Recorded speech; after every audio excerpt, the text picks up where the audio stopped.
Here is the backstory that explains some of this. My dad dated Anna on and off from the time I was a teen. In their one extended off period, almost 2 years, she had a daughter and was pregnant with another daughter. They got back together while Anna was still pregnant and was back to their on and off relationship. For the most part, they lived together. The only exception was the off part when they were apart for almost 2 years. It was rough living there when they weren't together. They brought other people back, were generally just toxic and had a crappy relationship. I moved out of my dad's house and in with my grandparents when I was 17. It was a lot for me. I had never bonded or had any love for Anna or her girls while I lived with them. I was just trying to survive the upheaval my dad was putting me through. I don't even remember how old the girls were when I last saw them. Pretty small though. A few times Dad would tell me to be their big brother or whatever, but he was more wrapped up in Anna. They broke up a few months before he died 2 years ago. He and I weren't really talking in the last year of his life. So Anna has been diagnosed with some disease and reached out to my grandparents to raise her girls. She has nobody, doesn't know the bio fathers of the girls, doesn't have any family she's in touch with. She was deep in drugs and alcohol for years, and they disowned her over it and were not interested in hearing from her again, and no friends left. My grandparents said no because they had nothing to do with the girls and hadn't considered them their granddaughters. To be honest, even before Dad died, I was the only person they had a relationship with in his house. They didn't see Dad anymore because of how he was. Next up was me. She tracked me down on social media and told me she needed to talk about something important. She explained to me that she was sick and I could see it in the way she was walking and talking, and she knew the girls were too young to survive when she got worse, and she wanted better for them. She said after years of being their brother and of living with them, she wanted me to take her girls and raise them and let them visit her, but once she's gone, to be the family they don't have otherwise. I was shocked and even a little angry if I'm honest, because Anna was asking for something huge for me for people who were essentially strangers. We were never a family, but she acted as if we had been at some point. She saw how I was reacting and said my dad would have wanted me to do this and to think about how I lost my mom and dad and how I should consider her girls. It made me so angry I told her I didn't want her kids and I walked away. She asked me how I could do this to her girls and called me an idiot. She told me that when they bounced around in foster care, I would only have myself to blame. Am I the idiot? Not the idiot. I feel for these poor girls, but that doesn't make them your responsibility. She dug that hole and alienated herself and her kids from the rest of the family. Not you. If this situation is a criticism of anyone, it's society in general, not you, and of course Anna. She's not wrong to ask, but she is way out of line, guilting you about your dad and calling you names. The moment someone starts calling names and starts shaming you is the moment I'm out. Not okay. It also does not make you go, oh, I am so wrong, let me do what you want. I just don't get it. It only works as a guilt and manipulation tactic. I'm sorry this is happening. OP, the girls are not family. Therefore, Anna needs to make other arrangements. Hard disagree. If this situation is a criticism of anyone, it's society in general. Are you serious? A woman sleeps around and ends up with multiple children whose father she doesn't know. Life happens. A woman gets sick and dies. Yet this woman's irresponsible behavior is somehow our, i.e. society's, fault? Good grief. She's very wrong to ask. She was never family to OP and now wants something from him because she's burned every bridge. It's awful for those two girls, but reaching out to someone when you contributed to their dysfunctional childhood because you want something of them is absolutely an idiot move. One suggestion for the mother is that if she wants to keep her girls out of foster care, is to contact an adoption agency and start that process. Hopefully she'll be able to meet any prospective parents and be allowed to determine who will raise her girls. She would then rest easier knowing her girls are in a good home. My wife's sister Alice, 29, is currently 5 months pregnant. She and her boyfriend, the baby's father, have hit a rough patch, and Alice came to stay with us. She's been living with us for about 6 weeks now. Her job allows her to work from home, so she spends all her time at our house. Both my wife and I work outside of the home, so Alice is at home alone. For the most part, she's a good house guest. She's not overly messy and is most pleasant to be around. But pregnancy is weird. I understand hormones are a thing. Alice will have mood swings and gets emotional really easily.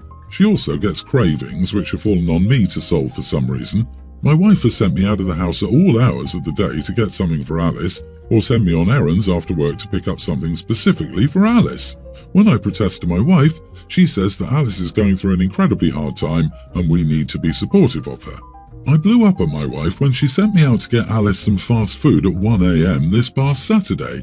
I told my wife she should go, but she said she had to get up early for an appointment the next day. I ended up going, but told my wife that I was done with this because I'm not an errand boy, nor am I the father of Alice's kid. The next day it was just Alice and me at our house while my wife was out running errands. I made myself a sandwich for lunch, and when Alice saw it, she said it looked really good and asked if I could make one for her too. I told her the ingredients were still on the counter so she could make one herself. She said she was feeling lightheaded and needed to sit down, but that some food would help her. I tried to tell her no, but she started getting emotional and saying how hard pregnancy is when you don't have a partner. So I said fine and went to make her a sandwich. But then she told me that I would have to heat the lunch meat up because her doctor told her not to have lunch meat unless it's heated up first. At this point, I told her that I was not her baby's daddy, nor was I her servant. I told her I tried to be supportive and helpful, but that I was done playing her partner's role. I told her that, out of courtesy, I've given her privacy regarding her relationship issues, but she's going to need to figure out a plan soon because this current situation isn't working for me anymore. Alice started crying and I ended up leaving to give myself a chance to cool down. My wife was waiting for me when I got home and immediately laid into me. She told me I was a huge idiot for not just making Alice a sandwich and an even bigger idiot for threatening to kick her out. She said that I should have known better than to bring up her relationship and that it was a huge jerk move. My wife has always said that this would be temporary while Alice figures her stuff out. Still, the further Alice's pregnancy goes, the less progress I see toward a solution. Not the idiot, this isn't about a sandwich. It's about your wife pressuring you into making you into sister-in-law's servant.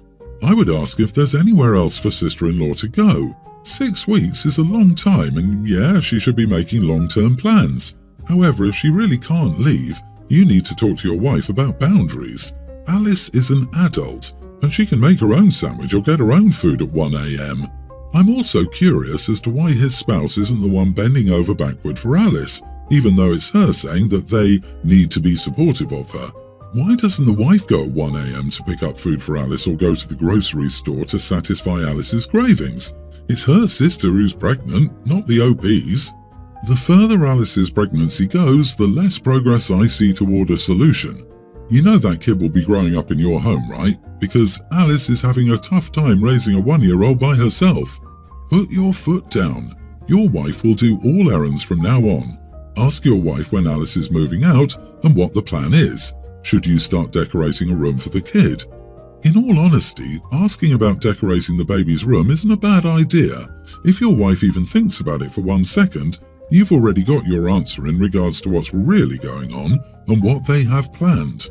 Who knows, maybe OP's wife will try to convince OP to put his name on the birth certificate. LOL. I, 29 male, have a sister, 32, and she has 3 kids, female tween, male pre-tween, female preschooler, and I often look after them for her. I've been doing that since the second one was born, as it became too much for her to handle. She's a single mother by choice. I don't mind, her kids are great, and she lets me use her card to cover any expenses for the kids, and I'm allowed to use it myself when I'm out with them. A few months ago, she had a work emergency and needed me to look after the kids for the night. I told her that I had my partner, 26 male, over, and we were kinda having a date night. She reiterated that it was an emergency, so I agreed. Like always, the kids were great and my partner is great with kids. They had fun with him and he was able to get them to bed quicker than I would normally. This has happened a few more times. My partner has been around and she needs me to take the kids so we look after them together. And a few times when he knew I had the kids, he dropped by to say hi to them, but to also give me a break, generally about lunchtime and making food for all of us. She knows that my partner has stayed with me during those emergencies and that he stopped by a few times and she hadn't said anything. So today we went for lunch and ran into my partner. I wasn't going to invite him, but the kids begged him to join us, so he did. We had a nice time and I paid for everyone on my sister's card like I normally do, out of habit really. However, I realised it also meant I paid for my partner's meal. I texted my sister before we left the restaurant and said that if she wanted, I'd reimburse her the amount. I also sent a picture of the receipt. When she picked up the kids, I brought it up since I never got a text back, and she said we would talk after she got the kids in the car.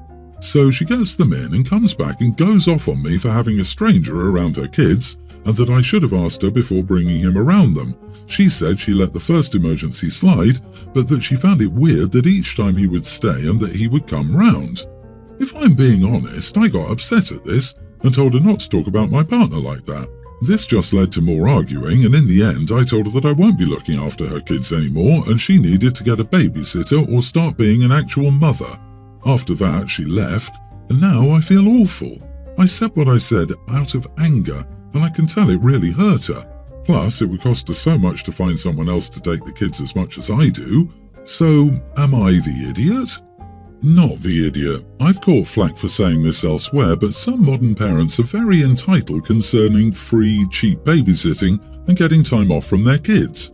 I know you love them, but you allowed yourself to be taken advantage of. She chose to have kids that she can't take care of, so she should live with it, not you. Yep. She lost her right to be angry about him after she chose not to speak to you about her concerns the first time. I guess it's a burned bridge on her end now because it's going to be a lot more expensive for her to find a babysitter for 3 kids, especially last-minute emergencies, than it was for her to just cover your food and incidentals when they were with you. I'm 21, my friend is 20. We've been friends for 10 years. Our families are very close. However, she tends to fall in love with every guy she dates and tends to become toxic. She'll date any guy who gives her attention. Her relationships often don't last very long, with her being far more into the relationship than the guy. She ended up meeting this guy online like 5 months ago. He lives like 3 hours away. He's 27, lives with his mom and is a loser. She drives to see him every couple of weeks. We were hanging out last week and she mentioned that she'd gotten her period. I said, that sucks, and she said, you have no idea. Boyfriend and I are trying to have a baby. I was like, what? She goes into this elaborate fantasy about how they're going to live with his mom to save money to buy a house while she's pregnant, and they're going to get married, and how bad his mom wants grandkids. I went over the million reasons this is a horrible idea with her, and she had a reply for everything and didn't want to hear it. Now, she also lives at home and it's her mom's car that she drives to see him. So I ended up telling her mom. She and her mom got into it, and her mom took her car away. I didn't want to tell on her, but I also couldn't just let her do it. Am I the idiot? Edit, she has BPD. Not the idiot. To decide to have a kid under those circumstances is frankly insane. And given that she doesn't live on her own and doesn't support herself, her reckless decision would have affected more people than just her. Bringing in her mom was the right choice. This was above your pay grade as a friend, and another trusted person was needed to help your friend see sense. Really sus of the boyfriend's role in convincing her this is a good idea, and why is his mom so invested in her stay-at-home son to have a kid of his own? This didn't just come from her mental illness. OP, she doesn't have the resources or the maturity to be a mother, and as you've stated, he doesn't sound like a good parent either. Honestly, her feelings are not important here. You've done a great thing, and hopefully prevented her from ruining someone's life. I went through a similar situation with my friend when her ex had previously cheated on her, and she was trying to have a child with him. Children need consistency in their lives, and it sounds like they haven't been dating long enough to know whether or not they're committed to being parents. You made the right call, and the mother made the right call. Also, I guess she doesn't own a car if her mother takes it away. Maybe she should be saving up for her own car rather than a child. So my husband and I are expecting a little girl in a month, and we're both delighted. However, we've had some trouble when talking about what to name our child. We had a lot of trouble finding good names that we both like, so we've gotten help from my family and my in-laws. However, I tried excluding my mother-in-law, who's named Linda. I wanted to exclude her because she is extremely Catholic, so she has some very extreme beliefs and opinions. She had harassed a friend of mine, and the friend didn't leave her house for days after. She has a pretty long history of pushing her beliefs onto the rest of us. I was talking to my family, and then the perfect name came up, Jaden. I'd also received a text from my husband saying he was daydreaming at work when he found the perfect name. I was happy we'd both found potential names and hoped we would agree on one of them. We sat on the couch and I told him I was thinking of naming the baby Jaden. He immediately shot it down, so I asked what name he wanted for the baby. He told me he wanted to name the baby Linda after his mom. I was fuming internally. I tried reminding him about what his mom had done to my friend and other family members. He responded with, "She's Christian, it's just part of her religion. You can't shame her for believing in God." I just wasn't having it. I'm currently eating leftover soup in the upstairs bedroom as I need time to process this. However, I do feel like I'm the idiot because it is just her religious beliefs. So, am I the idiot? Not the idiot. You're not shaming her for believing, you're shaming her for the way she treats others who don't. Don't cave. Don't name your baby after a bigot. Both parents need to agree on a name. Fair if he doesn't want Jaden, also fair if you don't want Linda. So both are struck off the list. Now you need to find a name you both like. Just split it. Layden. OP, talk to your husband. Let him know that you both need to like the name so Linda is off the table. You will never, ever call your child that. And stop involving the family in naming this kid. Text them and tell them you and your partner have decided to choose a name on your own. You won't be announcing it until after the baby is born. Don't bring drama into your life.